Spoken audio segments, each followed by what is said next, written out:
Welcome, everyone. I'm Kimberly Boschman, and this is the Intentionally Intuitive Podcast. In this episode, we're going to take a look at the numerology and the energy for the upcoming full moon that's occurring July 13th or 14th, depending on where you live within the world. Before we get into that reading, I just want to mention that this is, of course, a general forecast, a general reading. If you would like a personalized reading, which will be a much deeper dive into your own personal numerology, please book some time with me. I would love to work with you. My information is in the description box below.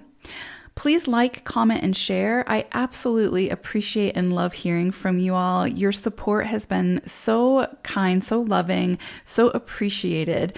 And it helps to really bring even more awareness to numerology, and it helps to grow my little channel. And I just absolutely appreciate each and every one of you. I see you. I appreciate you. Thank you.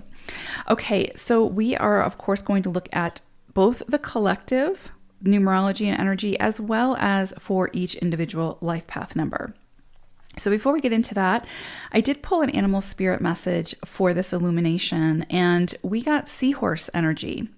And so seahorse's message is all about composure and serenity. And I think this is this is very, very fitting for the energies that we may see during this illumination that may come up, which I'll talk about, of course. But one thing I just want you to keep in mind is if things become challenging with this energy, because there is a lot of transformative energy that's going to be sort of highlighted and it's sort of swirling about. If things feel a little bit challenging as you move through some of those transformations, just remember seahorse energy. If you've ever watched a seahorse, and you can sometimes see them like in aquariums and that sort of thing, they're so peaceful. They're so calm. There's just this very tranquil energy about them. And you can see all their little fins, I guess, moving, and they just seem to just be they're just floating. It's like they're floating in outer space, but there's just this tranquility to them. And it honestly just brings so much peace to, it's almost like you can feel that energy and it absorbs into your own environment, if that makes sense. So I think it's going to just be important to remember that we are not responsible for the harmony or the peace of others. We are responsible for our own harmony and peace. And so whatever we need to do to keep coming back to that center, especially if things are, if we're going through some kind of chaos or turmoil, it's up to us to find that serenity. It's up to us to find that composure. And so I think Seahorse is just reminding us that it is possible, even when you're, floating in a current, right? Or going through an uphill battle, you can find your own peace and tranquility through that experience. You'll still have to overcome whatever it is, but it will help you to move into and get into the flow. So beautiful energy there. I think it's really helpful, like I said, as we move through the energies of this illumination. Okay, so let's go ahead and take a look at sort of the overall numerology forecast for the collective. Okay, so the energies that I want to focus on for this illumination are that of the 8, the 13-4, the 9, and the 5. So I think this is going to be an interesting mixing pot of energy, to be honest. I get this sense of sort of like push-pull energy, but also very complementary energy. So it's an interesting sort of dichotomy and synergy happening here, that we may feel this and sort of need to figure out how to best work with these vibrations to make them work for us and the good of all. So again, we go back to seahorse spirit, right? Figuring out how to go with the flow, surrender, but then also do our part and take action where needed. It's an interesting energy. Like I said, I definitely feel like, especially collectively on sort of a bigger stage, we're going to see sort of this push-pull energy come out. I think it's already here, but I think it's going to be sort of highlighted even more with this illumination. So right out of the gate, I am drawn towards the energy of the 8. And with this, I'm seeing potential or increased power struggles, concerns of dominance or control, which seems to have, well, it seems to be a reoccurring theme for, thousands of years. but definitely in the last few years, we've seen sort of an increase with that. And we're definitely seeing that in certain places throughout the world at the moment. And so there really is sort of this need to put an effort in to find a way to balance that energy. So anything that surfaces or is initiated now will be working under the influence of the 4. So think of very slow progress, right? A lot of effort and determination and perseverance. So the 4 energy will tear down to rebuild. And also this is 13-4 energy. So this is very like Plutonian energy. This is like tower energy as well. It's going to dismantle what it needs to dismantle so that we can rebuild where we need to rebuild. But that takes time. And again, perseverance. So if a shift in power or control needs to happen, it can very well happen, but only with the sort of dismantling of the old in order to put in place something much more sustainable with much more sort of far-reaching solutions. So it can sometimes feel like the 4 is working against us, but it's only asking us to be very discerning when it comes to where we invest our time, our energy, and our resources. So both the 8 and the 4 are very, very ambitious energies. The 8 sees the vast, bigger picture, and the 4 is the master of the details. So together, these energies can accomplish great things, but they have to work together without one energy being more dominant than the other. So finances could easily come into focus now, including physical resources, land, food, money, goods. Because the 4 is just as prominent here as the 8, that tells me that there needs to be some kind of restructuring in order to build something much more sustainable that works better than the previous systems. So again, I expect we may see some reorganization, some big shifts, disruptions, and dismantling in order to build something better that works for the greater good rather than the good of just a few. And the fact that it's 13-4 energy that we're working with, again, it could sort of have this more Plutonian feel, which is sort of like, I don't want to say chaos, but it just makes me think of like Pluto or Mars energy, right? It's like, well, really Pluto energy where it's like going to get in there. It's going to, dismantle what it needs to dismantle, break down any barriers it needs to break down in order to gain a greater perspective and then build something much better. But in that process can feel very uncomfortable, can feel very disorienting. So again, we just want to think of seahorse energy and find our peace and calm through that chaos, right? Because that chaos is necessary, or again, that dismantling, right, is necessary to not only gain a greater and better, broader perspective, but to build something that's just more evolved, right? And to put in place systems that are much more evolved.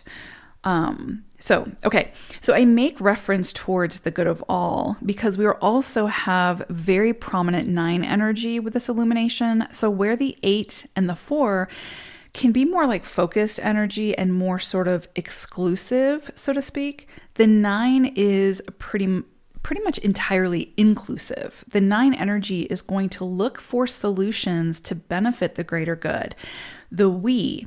And so while the 4 and the 8 are building towards a greater vision, the 9 is here to make sure that the focus of that building takes into consideration what is best for all, taking all sides into account and then coming up with a solution that makes the most sense to benefit the all without suppressing or oppressing others, right?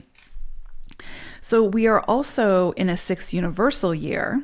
And so again, that which is greater than just ourselves, and we're moving from sort of the heart center, that will continue to be emphasized now, especially with this 9 energy. And again, the six universal year, we have all these energies sort of swirling about, helping us to see beyond our own needs and see how we can come to some sort of compromise, come to some sort of solution to work together. We have a lot of potent energies that are really pushing us to do that. Now, of course, we have free will. We are, sovereign beings, so we can make those decisions. But if the individual does it and if enough individuals do it, eventually we see the collective doing it. And so it all starts with us ultimately, right? So the potent 5 energy reminds us that nothing truly great can happen without a tremendous amount of change and a necessary amount of chaos. That's just the way it is, right? The world is full of polarities. The universe is full of polarities. That's how things get done, whether we like it or not. The 5 brings the change and the transformation and the drive to build in a way that promotes freedom and autonomy. Anything oppressive will eventually fall apart or be broken apart under 5 energy. The 4 says it will sort of take time, right? It's not something that's going to happen quickly. But the 5 is chomping at the bit to make things happen now. It wants freedom. Anytime I think of 5 energy, I picture like this group of wild stallion galloping through an open meadow. And the 4 is the gate, right? So it's kind of like, again, push-pull energy. We know where we want to get to. We know how we want to get there, but we need to be focused and controlled in those movements getting us there, right? Like there's a planning stage to this. If we just completely broke out of the gate and ran free, we would miss some of the details. And the details are going to be important here, especially as we're building something sustainable for the long haul, right? So again, we have very ambitious, focused, controlled, and heart-centered energies being met with this explosive, expansive, freedom-seeking energy of the 5. So again, push-pull is sort of an understatement here. And so again, it's about finding the balance so that we can incorporate all these energies, work with all these energies, and make them work for us and build something really, really great here. Like there's usually, or not even usually, there's never energies present to be worked with that aren't here to help us in some way, even if it feels uncomfortable, right? So overall, I expect this illumination to bring to light areas collectively and individually where there needs to be some restructuring, some more inclusivity, transformation, and independent freedom. And again, the 4 will force us to go slowly to make sure that we get it right. And if we try to move fast, if we try to just throw something together, that 13-4 will take it all apart. It's kind of like, when you're mastering something that takes time, when you're trying to build something that's great, it takes time. It's not something you can just throw together. And so it's kind of like working with a teacher who, when you don't do it right, will correct you. And again, it's the course corrections. And so that's the 4 energy. And so it's going to make sure that we get it right. It's going to take time. And so it's got to be for the highest good of not only ourselves, but of all involved.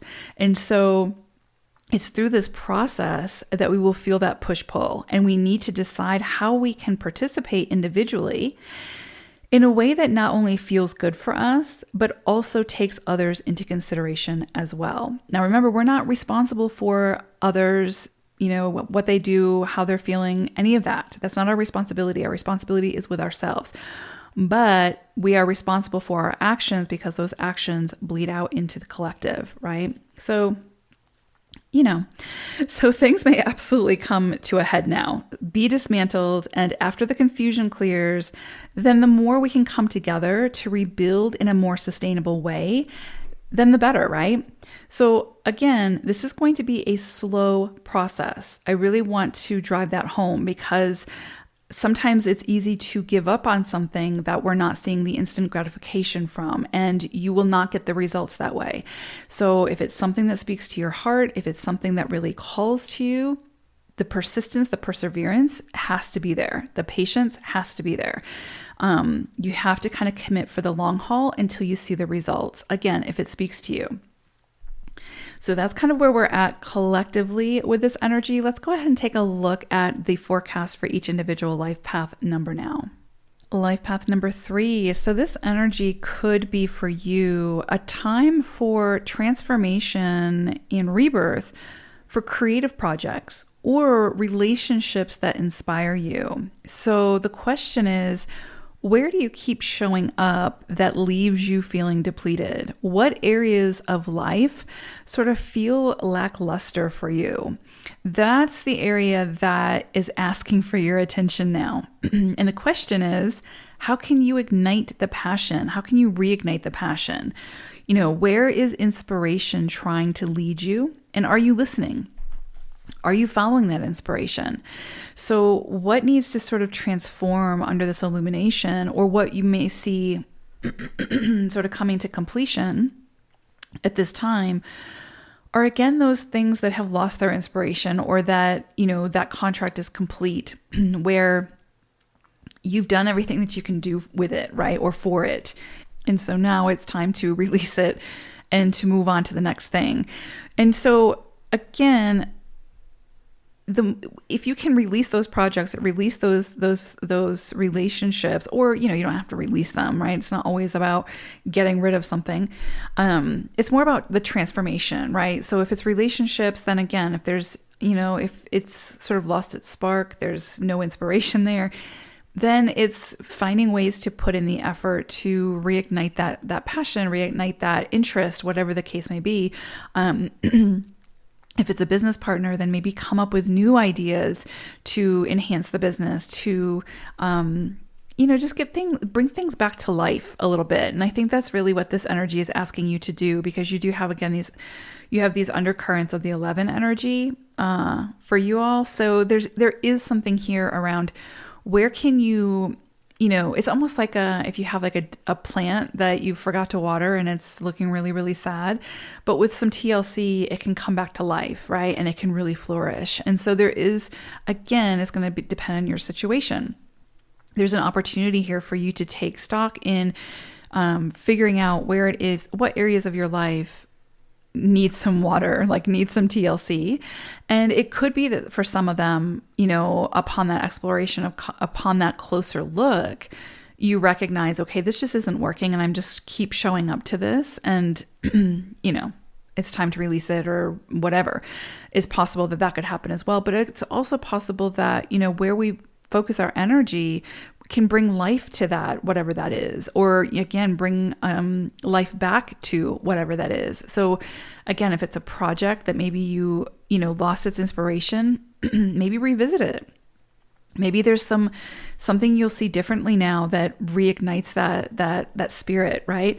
Or same thing with a relationship. Maybe you can try to do things a little bit differently, or see things from a different point of view, or get like go to counseling and get like a third party to assist in helping you to see a different perspective, or see things from a broader scope, so that again, you can breathe life back into whatever this is. If it's something that you want to breathe life back into, right? And if you don't, then again, that's where you might want to release it, right? And move on and create space for something that does inspire you, that, that is trying to get your attention to build upon. So really, really beautiful energy for you all. And this is like right up your alley, because, threes sort of are driven by inspiration.